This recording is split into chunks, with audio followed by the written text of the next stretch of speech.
1938 मध्ये 5ही उमेदवार आणि माझ्या सर्व मतदार बंधू भगिनींनो, सर्वांना माहिती आहे ना आपण इथे कशासाठी जमलोय? तर आज आपण ज्या प्रभागात राहतोय त्या प्रभागामध्ये खरंच सर्व सुखसुविधा उपलब्ध आहेत का? जैन मंदिरवरती सभा आहे आमची. तर याला जबाबदार कोण?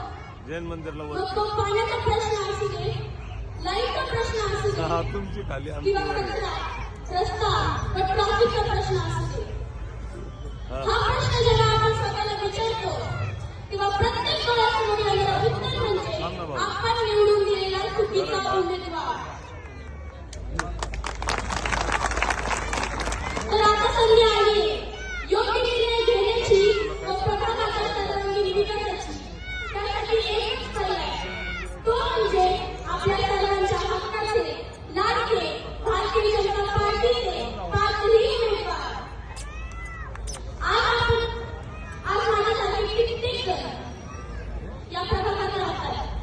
आम्हालाही असं वाटतं की उत्तम प्रकारच्या शाळा घरापासून जवळच असावी, खेळायला स्पोर्ट ग्राउंड असावे, पण अशी कोणतीच सुविधा या जैन मंदिर प्रभागात उपलब्ध नाही. आणि लाईटचा तर इतका मोठा प्रॉब्लेम आहे की कधी कधी रात्रभर लाईटच नसते.